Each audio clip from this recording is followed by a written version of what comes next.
Welcome to Not Milk Never Milk. Subscribe if you're lactose intolerant. In this video, I will explain how to study IB physics. First, begin by deeply understanding the IB physics syllabus. This document outlines all essential topics you need to master, from mechanics to quantum physics. Pay close attention to the learning objectives for each unit.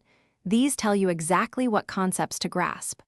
Also, familiarize yourself with the assessment structure, including question types and the weighting of each paper. This foundational step is crucial for effective preparation.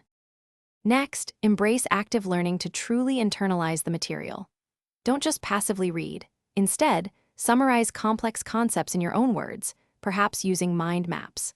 Flashcards are excellent for memorizing key definitions, fundamental formulas, and the many physical laws you'll encounter.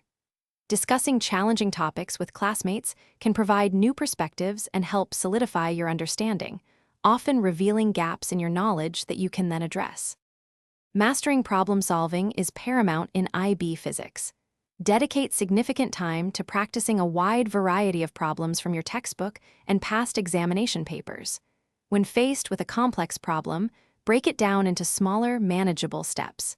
This systematic approach helps in identifying correct formulas and principles. After attempting problems, always review your solutions carefully, even if correct, to understand the underlying physics and learn from any mistakes. Finally, consistent review and strategic exam preparation are key. Regularly revisit all topics to reinforce your long-term memory, perhaps dedicating 15 to 20 minutes daily.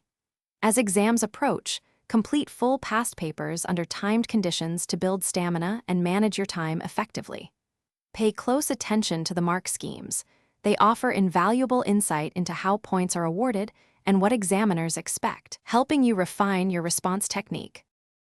Thanks for watching. If this was helpful, leave a like and consider subscribing. See you next time.